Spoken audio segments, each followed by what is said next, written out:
Hey guys, welcome back to this channel. So you've read the title, you know what this video is about. It's about the iPhone 7 and it has kind of a problem, or it starts showing a problem that I'm concerned about.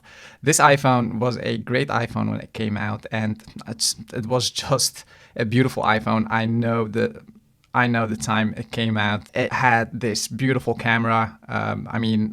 In comparing to the iPhone 6s, it has a beautiful camera that you could have created 4K videos with, or at least an HD video that you could just upload to YouTube even. But now it starts showing a problem, which is the one of the battery. Its battery is not the greatest ever, especially if you have your display brightness all the way up and you have like Bluetooth on and 4G and Wi-Fi at the same time, but also are playing games and watching videos on it. And that's something that concerns me very well. People are now willing to buy an older iPhone just because of the price range. They can find these kinds of iPhones on the marketplace, but still these iPhones, especially when bought secondhand, they might show some problems. And the biggest one is that the one of the battery. I mean, you can test all the things out.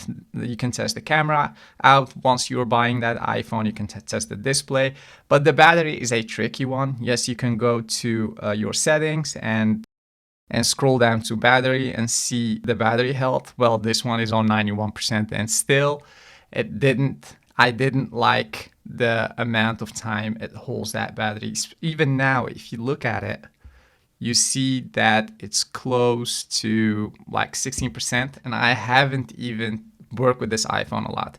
Yes, I've downloaded some games on it, I've watched some videos on it, I've even made some pictures with it, but still the battery wasn't that great. And that concerns me.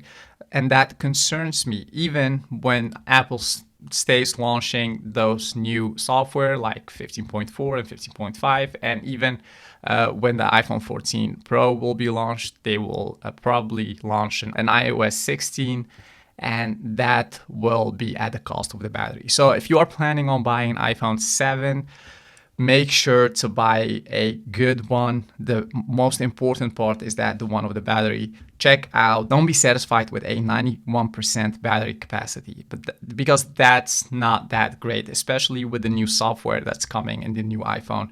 You want at least to aim for 98% or 96%. And even then, try to buy a refurbished one that has a warranty, because if you aren't satisfied with that battery power, you can still return it back and get your money back.